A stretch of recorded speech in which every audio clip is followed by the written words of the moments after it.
It's an argument about theory and processes, but the processes are the ones we've been talking about inform what we think of ourselves and what we should encourage in our children and what we should try to put into the culture.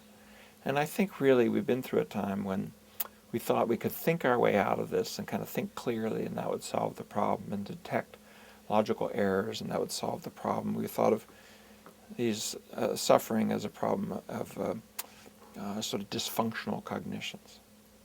I think we're coming into a time instead where it has to do with how you stand in relationship to your own world within and in relationship to those around you in the world without.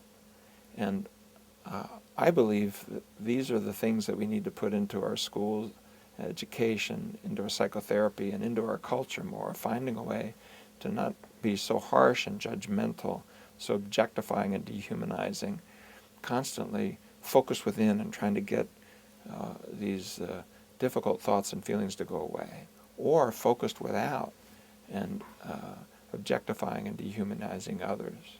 So the core of the controversy is it more powerful to take an acceptance and mindfulness-based approach compared to a cognitive and emotional change approach when we're dealing with these problems? I think the evidence is more in our favor, especially the process evidence. And I think if you look at where the culture is going, there's a reason why Eckhart Tolle is on Oprah.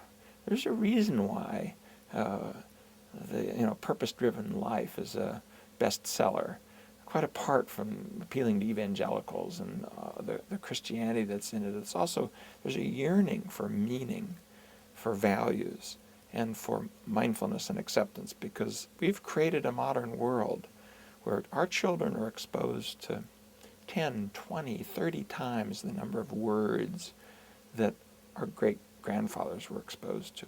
And we're exposed in a single day or two to more horror on our internet web pages than our great-grandfathers were exposed to in decades of living. And we have not created modern minds for that modern world. Science and technology has just dumped it on us. And I think people yearn for it. I think you see it in what's popular, and why are people wanting to learn about meditation, and why are they going on mindfulness retreats, and why are they talking about a purpose-driven life? It's because they know more is needed in the modern world, and that's the core of the controversy. I think it's pretty clear in how things are moving in empirically supported treatments that we're going to be speaking to the culture in a different voice. It's not going to be the loosey-goosey voice of the 60s, but it's going to have some echoes of some of the deeper clinical and spiritual and religious traditions that had wisdom in it.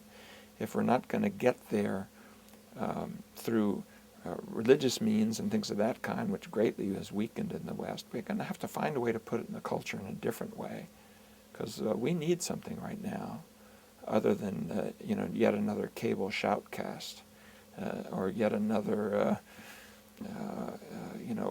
internet web page showing us the cellulite on the actress's rear end. I mean, the amount of sort of judgment and harshness that's in our culture. We need something that's prophylactic for that, and I think that's what's inside these new methods.